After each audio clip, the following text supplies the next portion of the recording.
Well, I don't want to sit here and start talking about how, we were flat or we were this or we were that. I'd prefer to talk about Rice and what a great job their coach does with that team to come in here and play with that kind of poise on the road in front of our crowd, who I thought was outstanding. We don't win that game on the road at Rice without our crowd. Thought they were phenomenal.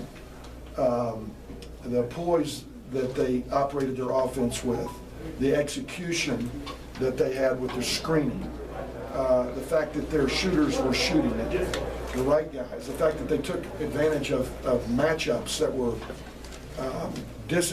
were not advantageous to us with our two big guys trying to guard down in size, the inability to recover our bigs and get out to their two foremen who could really shoot it, Gerhardt and I can't pronounce any of their names, Kapchik or whatever, four. They just did a phenomenal job. Our athleticism, our will to defend, first 4 minutes of the second half, and then we died on the vine for 6 minutes, and then the last 10 minutes of the ball game were the keys to the game for us. Real proud of Julian again. We were having problems with dribble penetration from Gerhardt. I mean, not Gerhardt, but Giersey, Max Giersey, the little guy. So we had 6'8", darting 5'6". And it's an impossible matchup, but he pulls it off every night. And the fact that Julian could stay between him and the basket allowed our two wings to stay at home, where they couldn't penetrate and kick for threes. He did a great job. CJ obviously knocked down a couple big shots. Vince got it going there in the last 11 minutes of the game. He's a really bright kid, and he had to play late in the Louisiana Tech game where we're nursing a 6-point lead, and the ball comes off the offensive board, and he tipped one back with under two instead of bringing it back out and going four corners and spreading it and letting him foul us. Tonight he got a huge rebound on a late three by CJ, and he pulls it back out, and then we're able to go score at the end of the clock. He rebounded. He had a couple of deep post-ups. Did a nice job. Jake Flaggart played with a lot of poise for a young kid who has not been in many of those situations where we are down and trying to come back. We thought we were going to give him just a little rest and go back with one of our other guys, but there was no need to. He played well. That's what I'd like to say. Anything you want to ask me? You had asked for a sellout. They got close. What did you think of the crowd tonight? I thought they were phenomenal. I thought they were great. We don't win without them. We guarded and responded to their urgency on the second half. We had a 30-10 run to finish the ball game, and it was all about our crowd being into it and our kids being into it. They were competing. Cedric Lang was kind of on an island by himself last 10 minutes of the game because we were extended to the three-point line. I thought he did a great job. After struggling in the first half, I thought he did a really nice job in the second half. We were down, I want to say 7 boards at halftime. What was it? It was not good. 8, and we ended up +2. So obviously a key stat in the game. Talk about CJ, all 17 points in the second half. Was it? I didn't realize that. I know that the 4-point play was a really big play. He's playing a good floor game. He's not turning the ball over. He's throwing the ball to the post. Our post guys are doing a nice job of kicks. A lot of his points came off of kicks out, from inside out, where I thought early in the year he was shooting dribble threes, which is the toughest shot in the game. And he's shooting shots in rhythm now, stepping into shots is based on kickouts from Cedric Lane, kickout from Jake or Julian, okay? And he can really shoot it. We were just perplexed with why he struggled for the first 15 games of the year, but it's so good to see him back playing at the level he finished last year with. What changed defensively that last 10 minutes? We just decided that we were going to shade. In other words, no help from three positions, 4 positions. These 4 positions, just complete takeoff. We're going to look in their belly button. We're not going to be a help recover team and load up in the lane.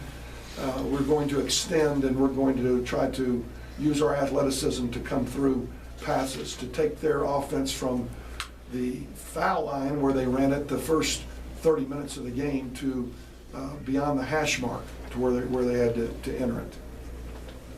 I tell you, I got a lot of respect for their coach, and he's done an unbelievable job with those guys. I can see how they played A&M do a three-pointer on the road, Houston do a two-pointer, beat Charlotte. I've got a better understanding of it now after seeing it in person. I think our players probably do as well.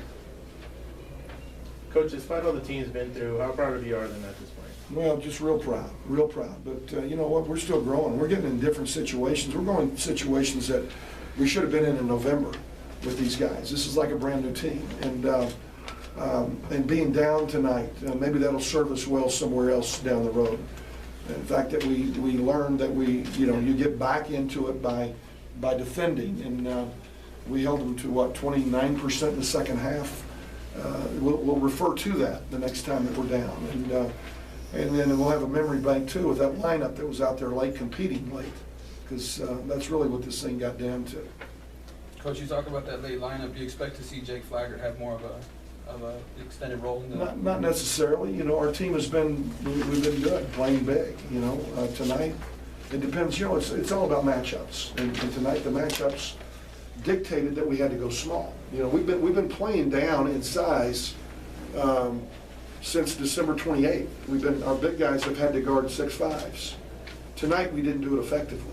Okay, and so we had to change and go smaller to have an opportunity. So it's all based on who's playing, how we're playing, and we had some guys that didn't play at the top of their game tonight. They'd like to have this game back. But I think Rice had a lot to do with that. Can you talk a little about the next few games on the road?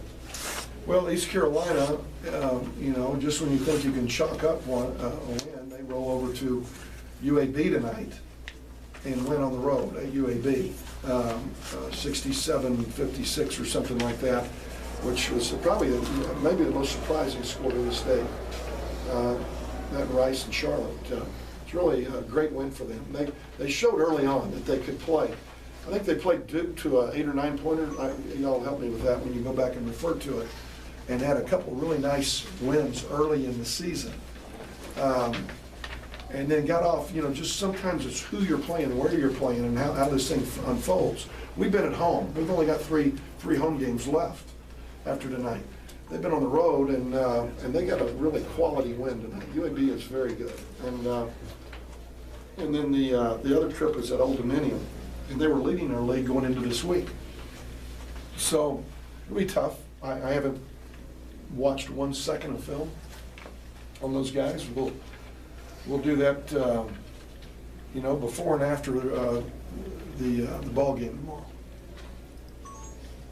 Coach, I saw Washburn give you a little fist pump before the lineup. Can you talk about your relationship with that? Gave you a little smirk right before the game. Yeah, I was shocked. I didn't think he liked me. So, it was good. Anything else, guys? All right, thank you. Thank you.